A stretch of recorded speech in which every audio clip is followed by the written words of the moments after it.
Hey everybody, welcome back to Champ and Sons and our Team Builder series here in College Football 25, and our season has come to an end. So welcome back to those of y'all who are returning, and welcome if you are new here to Champ and Sons and our Team Builder off-season. Now, we did end humiliatingly to Florida State. I like to say the score was closer than what it really showed. However, the wheels not only fell off, they also, the engine dropped out, the chassis disintegrated, and we scraped our butt on the asphalt. So, after that humiliating defeat, we got to get to the off-season. Now, seeing players that are leaving, our star quarterback, Travis Ray Steelman, we do at least persuade him to stay for his final season, right? He was a junior. Everybody else has graduated. We don't have a whole lot of people transferring out, and why would you? We're an up-and-coming program. We've now been in the playoffs fairly consistently, so or at least 2 years in a row, back-to-back. So, we're making headway, right, trying to become that program. We're in the Big 12. We played in the Big 12 championship this season, and I think overall we're setting ourselves up. So everybody that's leaving, it's all from graduating, right? Steelman does decide to stay. Now, we have to continue this journey, right? Stupid Edmund going to Indiana, what a loser. But looking at who we have right now, these are some of the better recruits that we've been able to get. A bunch of 4-stars, and then we also squeezed in 3 5-stars, Escobar, Bueno, and Osimile. Now, Bueno's a 5-star receiver, ton of speed, is going to be a key for us going forward. But we have to continue to build stuff, and one thing you always want to look at is the transfer portal. Now, in the portal, looking at it, I'm not seeing a whole lot of 5-star athletes available for us, at least. So, I think that's weird. The EA definitely needs to change that. There's a lot of high-caliber players that go into the portal. Now, I'm not saying by any means that I would be able to take these guys, but I'm just saying that, man, they really need to get open into the portal. And why are we not anywhere? I mean, I guess it's because they've narrowed down their selection so much when it comes to the transfer portal players, I guess. But I don't know. I think the talent that's available in the portal they definitely need to do some refinement in that area. Now, as far as regular prospects, I think that's where we're going to have to make our bones, which I don't mind because that generally builds up for a little bit higher success rates. Is we got the number of 5-stars we could. 4-stars, we're trying to find any that are remaining that we haven't at least scouted or aren't on our, our recruiting board. I'll say that. And it's kind of hard to do it. You would think some of these guys would wait. We're not even at, the official signing day kind of situation, but no, none of them really do. Everybody's already signed to a program, and it's kind of weird seeing it that way, but that's the way it is. So we're going to have to go with some depth here. We're going to have to really start taking a look at trying to find essentially the best 3 stars that we can. I mean, that's the only thing to do at this point is to try to find those best 3 stars. Now, right now, Cortez Volk, we are number 1 on his board. We haven't had any interest in him before. So I do go ahead and add him in with us being number 1. Hopefully we can try to squeeze something out. He is a running back. We've got a fairly decent running back room at this stage. So, I mean, who knows what is going to be made of that. We may be encouraging some players to transfer, maybe not. Who knows? We'll have to see how all that stuff goes. And really, I want to look at different ways to sort this thing out. So we can do it by rating. Starting to look at the ranking, which is what's funny about this is when it comes to the national ranking, you have some guys that are in the mid 200s but are 2-stars. And like you just saw there was a 4-star player that was rated, essentially ranked less in the top 300, or top 500, I guess. We had a 2-star that was like 240 and a 4-star that was ranked like 530. That doesn't make any sense to me, but it's one of those, it is what it is. Now we have added some guys in. Juan Spain, a transfer sophomore, so we could get him for a couple years if we can land him. He is already in the top 5, So we got his visit scheduled, and now we just need to get him recruited and kind of really hammer that home. We're not number one, we're fifth on his board. Volk is a running back, the elusive back that we were talking about that's listed as an athlete, so we might be able to use him in a different position if we don't really go the running back route. What's interesting is he's got 70 points, and I mean, the way it's set up, we can do that. It's just, there's not a whole lot that does 40, except for a hard sell, and I'm not ready for that at all. I want to be poignant with these recruits, right? Once again, it's one of those, I don't have the illusions of getting the 35 recruits for one. Much as I may want, I don't truly need it. But I want to make sure to go after and spend the time getting guys I truly think we can. So a lot of that is going to mean trying to get some of these 3 stars and just being smart about it.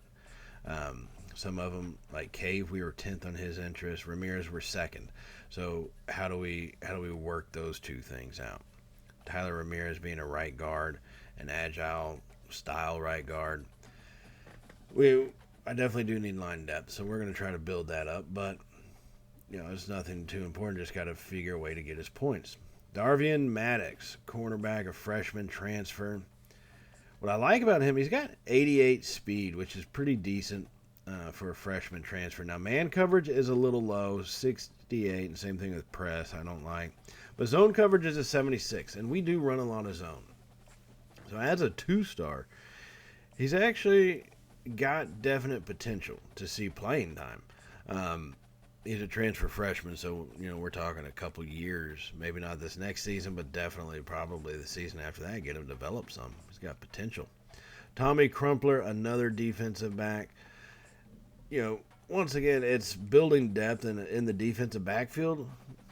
You can always use it. Honestly, I prefer speed, and Crumpler's got 92 speed. So he's someone that maybe he's not on the field as a defensive back, but at least as a kick returner, right? So think of it that way. We only have 25 on there. I've got 580, as I call them, points left. I don't want to just leave it all out there in the open right now, since I don't have to, because I can get the visit scheduled that we need at this point. And coming into these final recruiting weeks, I don't know, they probably need to revamp how this stuff is done in all reality. I'm not sure how to change it, but maybe it's just the athletes that are still available at this point, because whether we all want to accept it or not, 5 stars and 4 stars up until signing day technically are available. That's why you see all of them pulling off that I put on one team's hat, and last second, never mind, put on another team's hat. They're available. I don't care what their letter of intent has said. They will switch it in a heartbeat. So don't be confused. But here's what I'm talking about, the rankings, right? So Maddox is ranked 222. We have a 4-star linebacker ranked 228. And I understand positioning. I get all that business. But Maddox is a 2-star. And our linebacker is a 4-star. It shouldn't be that way. But it is. So I'm looking at the rankings as far as these positions of need go. And it's kind of baffling because I don't know what these 2 stars are truly going to be, and I have a hard time wanting to go after them. Just because it's one of those things that I guess I can't really get over the star level. You know what I mean? That's the only thing that's bugging me. Why are you a 2-star, but somehow you're highly ranked? Mixon and Augustine, we do add a halfback and a right guard. Both of those guys are 3 stars. But they're ranked in the mid 400s or mid to late 400s. So that's one of those. What do you expect to do, right? Like, what am I supposed to do with all that business? So we add them in because as far as their star rating goes, that's kind of where they fit on the ranking level, not so much based off their number rank in general. So one thing about getting those guys added in, it gives us 30 total recruits. Need to go ahead and get them recruited. Like I said, we had 580 before. We should be able to get all these guys in at the level that we need to do.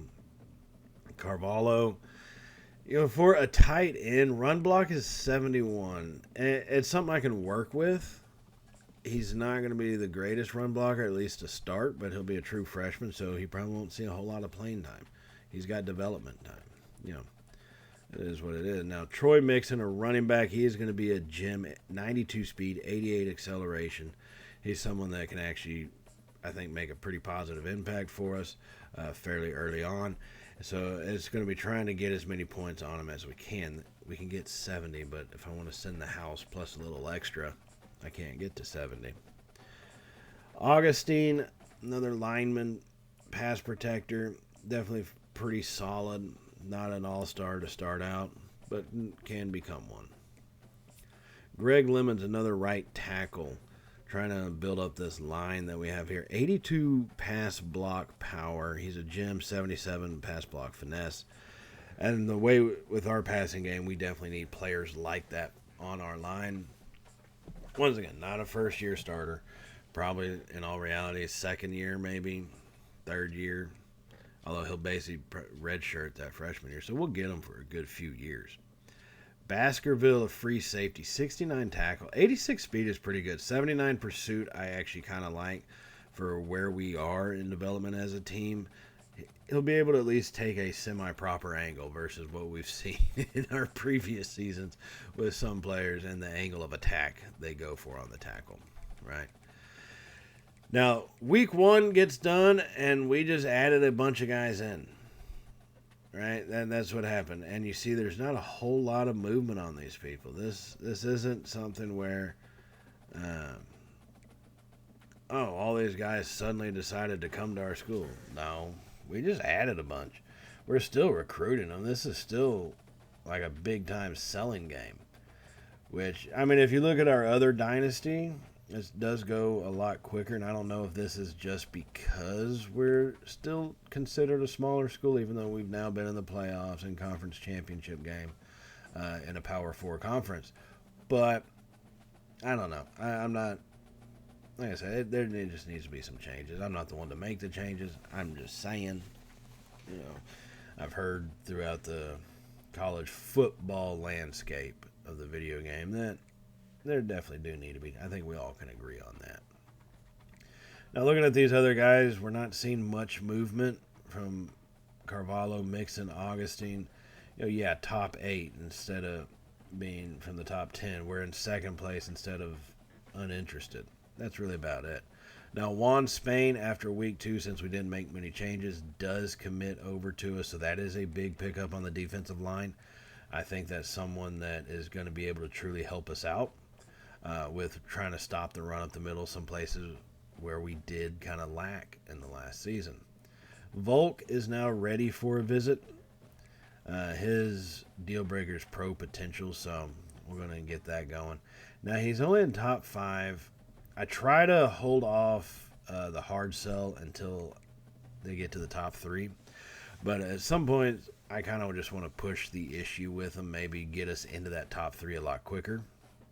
And so we do go with the football influencer because I guess that is a big deal. And going to do the hard sell on that.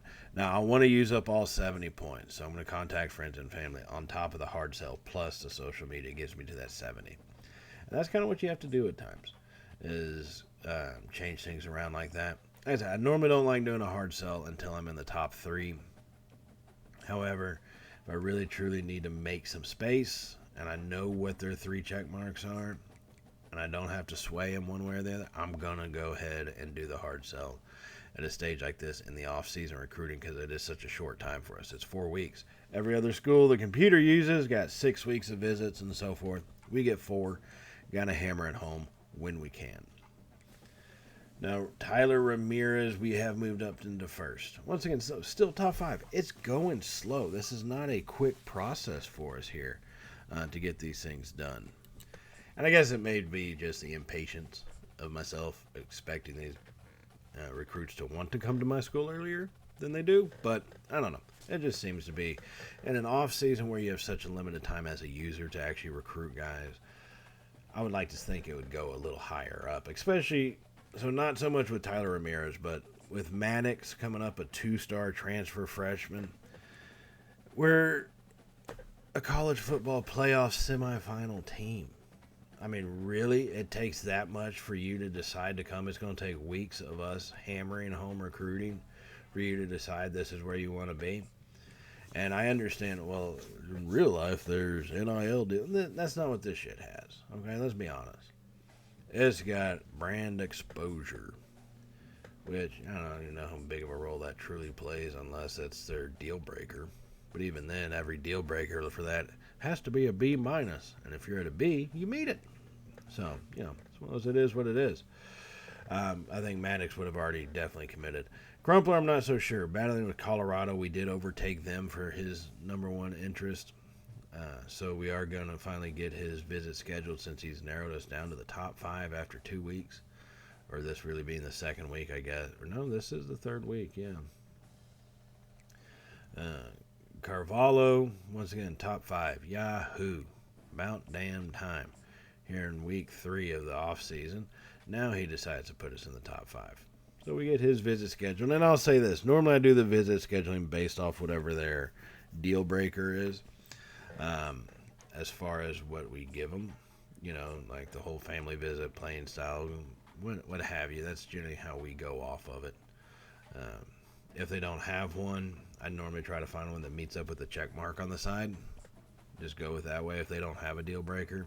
It really works out the best for that. Now, once again, in the top 5 for him, only 2 weeks left. I'm going to go ahead and hit the hard sell. I've got his 3 check marks. I know what he values, so we're just going to use it. Football influencer. Let's get his points added in, and then make sure we total up his 70 and kind of work it from there. Augustine, we're still in second, which is, I don't like seeing that. I want to be in first. We're battling against TCU, a fellow Big 12 team. That's understandable. I'll give him that. So we get his visit scheduled. And knowing I'm in a battle with TCU, I'm going to hard sell, try to take over that number 1 spot. I don't know if we'll be able to for Augustine, but we're going to give it the old college effort, as they say. You know what I mean? It's just finding this right hard sell pitch. Which I've basically realized, I think for every 3 check combination, there is a hard sell that works for any 3 check. It's whether or not you want to hard sell them on something different. Because like brand exposure for my school is a B minus, which kind of technically sucks, but it's something that they value. And we have a B minus. Not horrible. But we also don't have a whole lot of A's either. So, make the best of it that you do. At that point, you can try to do a sway if you really want. In the off season, I would not recommend it just for how short of a time period you have to actually get these guys. But, as long as it is what it is. Alex Baskerville, our last guy on our board right now. Get his visit scheduled because, top 5. Pro potential. Now, what's funny here is pro potential is his deal breaker, so I technically already know that last check mark. But we have a decent lead on him, so I'm going to wait. Now, Maddox does finally commit over to our school, which is good to see that he finally did. But how many other recruits did we get? Not a lot at that point. Maddox was the only one. Everybody else, we're number 1 on their board. We're still hard selling them. I don't know what the hell else we really need to do. Like, why has it got to take this long? If it's an off season where guys are just signing left and right, then why don't they sign left or right for us either? And I say this not just because this is South Texas, this is our team builder team or anything like that. I say that for the simple fact that I experienced this sometime in the other dynasty as well, our coach Bubba Champion dynasty, where right now we're with Florida State. When we were with Penn State, we still had to do these long recruiting things of people in the off season, which really limits us. In North Texas, once again, I could kind of understand while we were there, but then when we got to Penn State, it was the same kind of thing. Even at Florida State, in that first off season, and I get the team wasn't doing that well at the time, they still took a little too long than what the school, than what the brand of the school would actually do. If you got a 3-stars being offered a scholarship to like Florida State and the other dynasty, you're probably going to take that damn scholarship. Let's be honest, if no one else is. And if you're getting other scholarship offers, you're generally going to take whichever one you like the most. It's not going to be this massive recruiting thing of who's going to give me the best deal because I'm not going to be a star player on the team. But I guess that's just me ranting about it. This is going to be the final week of the recruiting. So once we're done with this, it's really on to the off season, and that's kind of where we go. And now that one on the hard sell, you'll notice one of the check marks is a D academic prestige. I don't know why our school is smart. But I could have done a sway probably on a different week to get one of the other things to be a check mark that I did have an A, but don't really have time for that shenanigans, so didn't do it. Now it's just trying to find for some of these last guys like Carvalho, that last little bit of what is it going to take to sell these guys over, max out their points, and bring them in. That's really what it is. It's all about the final push. So even with Troy Mixon, the hard sell did jack squat. Same thing with Augustine. Like, why am I going to deal with you so much if you're only going to keep me in second? I want you now because you're saying I can't have it because you're saying TCU is better.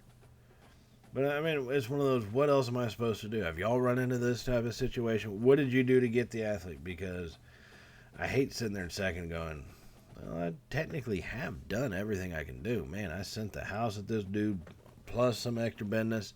I've done the hard sell plus some extra business. And, yeah, it's just a damn dogfight, it seems like. So Lemon's a gem of a right tackle. I'm going to do the hard sell on him. Let's try and get some separation out. Maybe he'll commit well, it's the final week. There is no additional after this, right?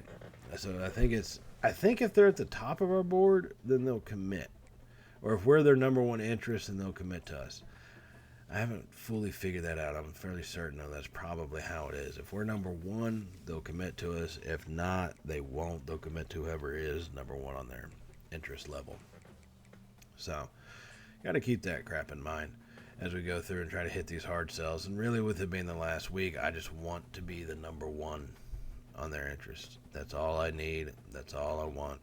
Let me be number one so that way they can commit to us since our recruiting thing is done. However, the computer can have week 6 of the off season for visits and all that fun jazz.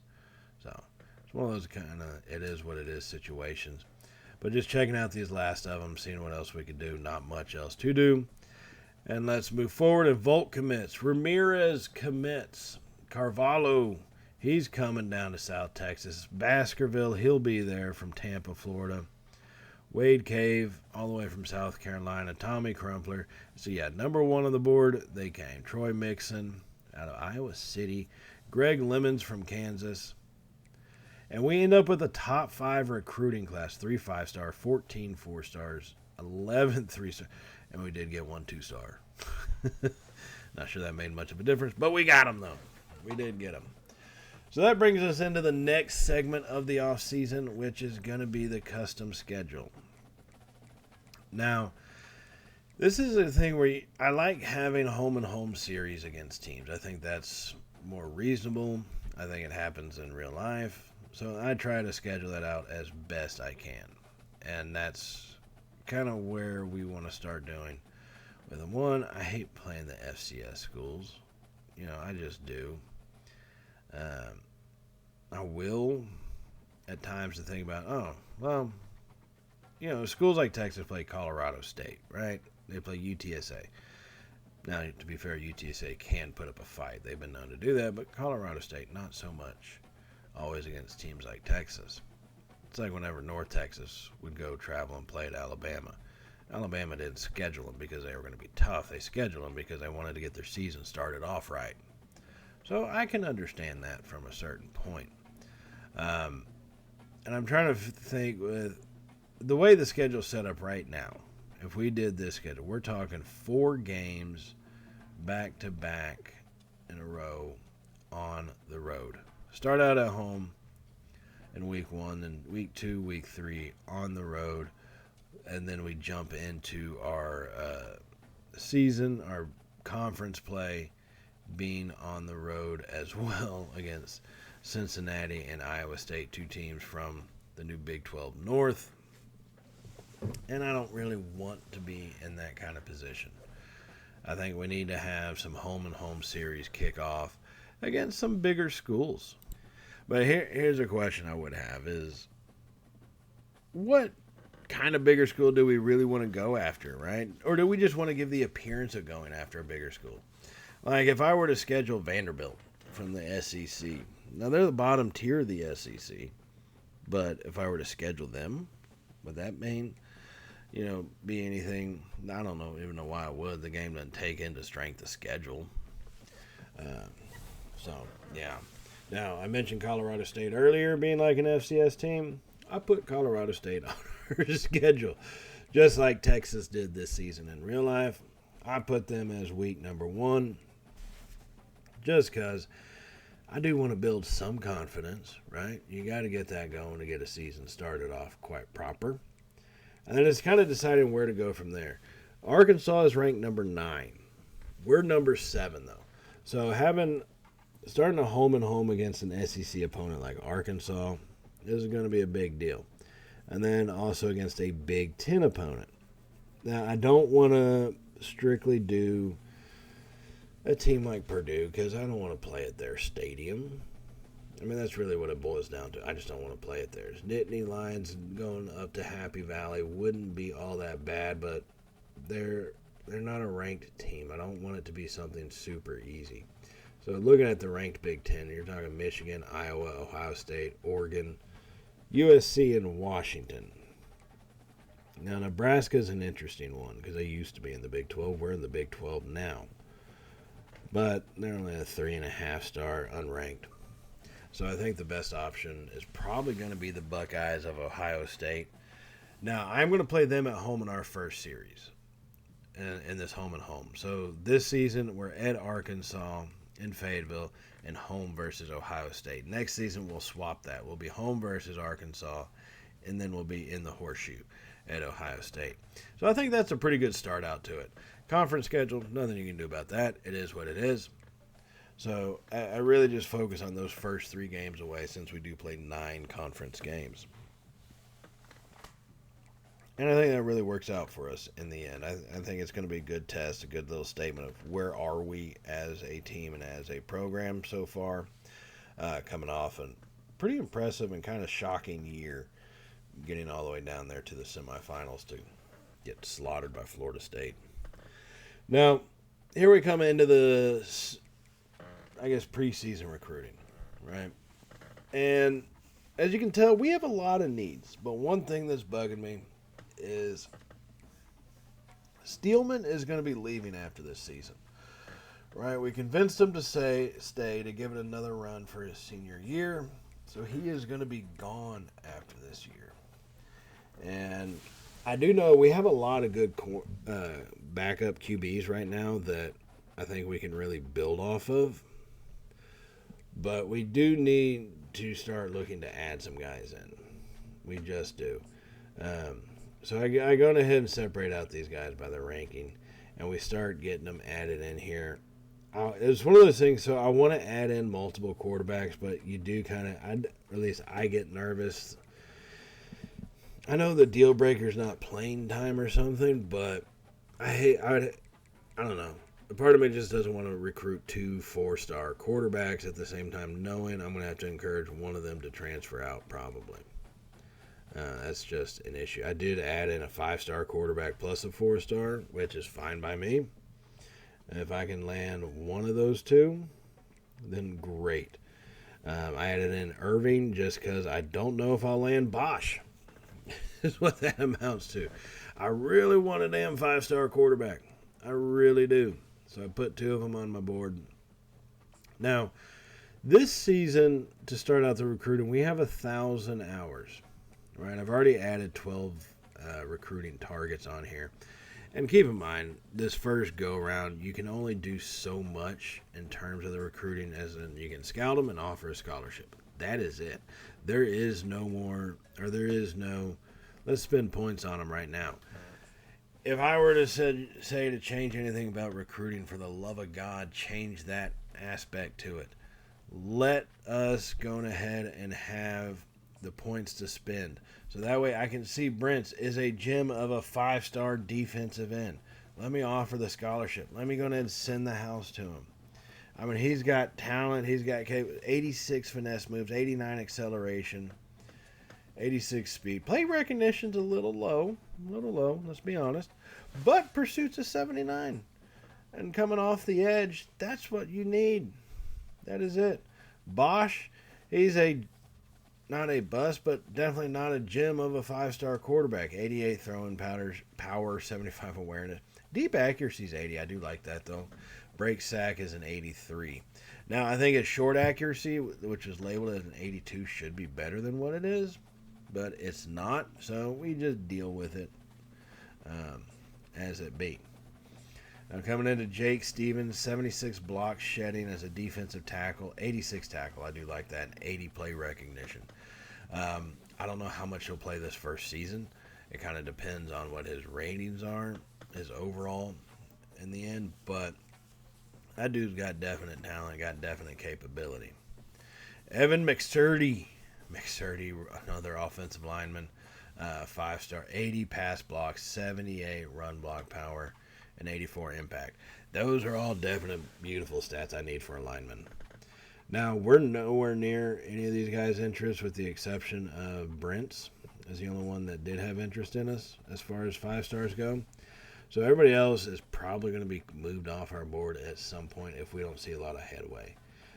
Shabera, right tackle, 84 pass block finesse and 84 pass block, ratings total.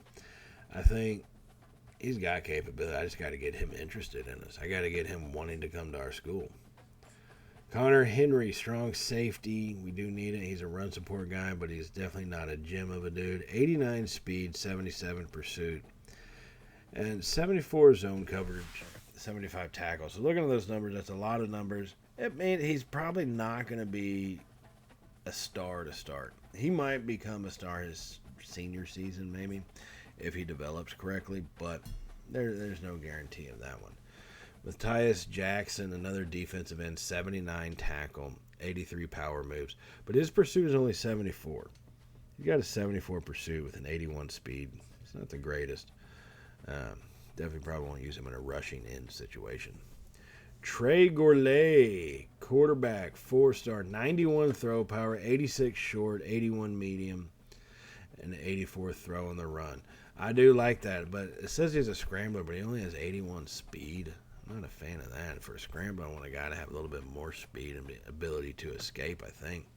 But we are going to get some recruiting going on him, and if we can land him, hey, who knows what can happen in the future seasons, because he's got some pretty good accuracy numbers there. Now, another quarterback, Manny Irving. Going to be looking at bringing him into the fold. Non-gym, but 90 throw power, 88 short accuracy with 82 medium, 82 throw on the run. Now, he's got 83 speed. So, what all does that mean from him compared to Gourlay is they're actually very similar. So, if we can get one out of those two, I'll be happy. They're pretty similar quarterbacks. In all reality, Irving being the 5-star, his numbers are just slightly better than Gourlay. So, it's one of those, man, I would like to get them both. But in reality, I'm perfectly fine with getting Gourlay and Irving having no interest in us, and we just boot them out rather quickly. That's perfectly fine by me, is what I'll say. So Westbrook, we get him a scholarship offered, 83 tackle, 82 block shedding. That's another defensive end. 78 play recognition. I do like that, though. So he technically should be able to kind of recognize some of those plays, especially option plays as they come, because we've been burned by that a little bit. Group A, gym of an athlete in corner, 83 zone coverage, 96 speed, and 90 change of direction. So 83 zone coverage is impressive. What I really love about this kid is the speed, though. We're talking punt returns, we're talking kick returns to start out, let some of that coverage skill develop. Once again, we're not even in his top 10, so we're going to have to build up that interest in us pretty damn quick. Frederick Chick, halfback, very elusive as they claim, although he's only got 89 speed. 91 acceleration, though. Juke move, 85. Change of direction, 88. I think he's got potential. He's not going to be a game breaker. He might be a steady, you know, back for us in 3 years, but he's not going to be a game breaker, depending on how he develops from this point. John Handy, another defensive back, 74 man coverage, 90 speed, but 94 change of direction. 64 awareness kind of hurts, though. That definitely does hurt. I will say that, but we're going to offer him a scholarship anyways, because why not? And here's where we set up coming in after around week 1. Look at all these teams that have offered scholarships to these guys. Clay Bosch, we're moved up to 4th, but I mean, he's got Georgia and Ohio State ahead of us, so all we really got to do at this stage, I don't want to try to kick him out yet. I'm probably going to have to, but what I really want to do at this stage is we just got to start winning games. That's the only thing there is to do. We have to start winning games. So let's take a look real quick at our roster. We know Steelman is our starter. Now, Calcaterra was a backup quarterback, but we moved him to running back this season. What I like about him is speed, acceleration. His strength is surprisingly more than Gammon's when it comes to the halfback position. Ball carrier vision. And in a lot of weird ways, Calcaterra, I guess, was a scrambler quarterback. Really was better suited for running back. And my goodness, I think our running game could have really taken off in a lot of these seasons. Maybe been slightly better if we had just recognized maybe move him around. We only moved him to running back this season because he is a senior and he's been with us. I didn't want him to transfer out.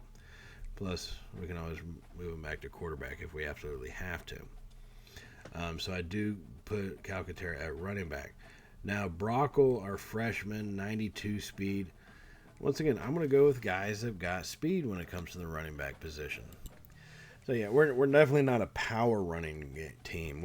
I need speed. I need to get out in the edge. I need elusiveness.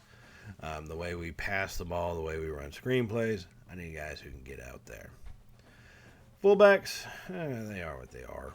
You know, well, they're adjustable tight ends in the grand scheme of things, so not too much to worry about there. Wide receivers, I really want to have all the speed as possible. So Potts, yeah, he's an 80 overall as a third wide receiver. Countess, though, he was just a junior. He's got 93 speed, so I do move him up. Escobar and Lewis, those are both freshmen, but look at their speed ratings. I mean, we're talking 95 and 90. I don't want to get rid of that opportunity just yet. Plus, even if they don't play the game, we'll redshirt them as it is. Now, offensive line, Spanway, a senior left tackle, 88 overall. James Crum, our left guard, he's just a junior, 91. Huff is a senior at 90. Gade, junior, at 91 for the right guard, although it says his overall is 86, which is what's weird. And then Lincoln Bach is an 88 as a right tackle, originally a left tackle, but move him over to right tackle, Brian Lincoln Bach. And he's our starter. Defensive side, this is where I think it's going to make or break our season for us. So defensive side, here looking at the line, Barry is starting left end, Garrison Butler is going to be the starting right end. Now, these guys are not the rush ends. What ends up happening a lot of times, and you'll see this, I think, in a lot of teams, is when you're playing against teams that run a lot of 3-4 wide receiver sets, you end up having more rush ends than defensive ends. So a rush end, basically, like think of a Micah Parsons for just a real-life comparison. He's a linebacker, but the way the game is set up, they come off the edge more from a down line position, 3-point stance, 4-point stance, off the edge than they do from the linebacker spot. Draymond Gates is an outside linebacker, but he's probably going to play a lot more rush in. Pianalto, being a middle linebacker, is going to pretty much stay there. Offagee, we'll have to see what he looks like in the rush end, but most likely he's going to end up being a rush end kind of guy. But for right now, we're going to keep him as just an outside linebacker, not playing on the line. Now, defensive backfield, here's where we could have problems. 88 overall is our highest with Quinnen Ford. Fisk is an 87. Madden is an 87. Stovall 86. Holland 85. What I do like about him, though, is the slowest guy's got 91 speed. Everybody else has got 93, or Madden's even got 99. So we have the speed there. I just don't think we have the overall rating, so it's going to be kind of tough. Now, Nicholas Whalen is a redshirt freshman. He'll be making his starts this season in the free safety spot. 89 speed, 78 change of direction. Awareness is 73. That's a little low, but that's the best we have. Now, Montel Jewell will be our starting strong safety, and that's what our team is going to look like coming into this next season. So we'll get that started in the next episode, everybody, as we kick off against Colorado State. And I will actually see y'all in that next episode as we make another run for the playoffs in this one. So with that in mind, everybody, stay safe, and well, y'all should know how it goes from here, right? Later, y'all.